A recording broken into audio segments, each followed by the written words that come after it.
I've never experienced this. What are we doing? We are recording. All right, see? All right, so a boy goes in, he has this string, and he's wondering, he has a wonder of what in the world.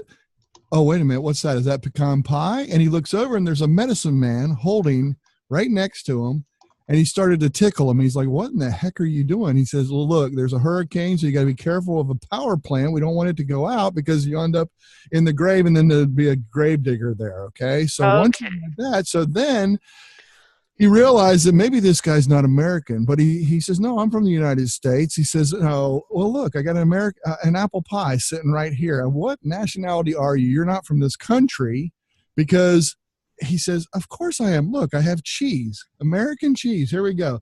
So an instructor walks by and he says, look, turn off that strobe light, get rid of the parakeet, because if I float over there and see a woman who has a rube, which I have no idea what the hell that is, then I'm going to tell my fiance. I'm going to tell my fiance, because this is going to develop into some kind of drug that's going to be fierce. I can promise it's going to be fierce, and I'm going to be tuckered out. Good job. Good job, Michael. Oh,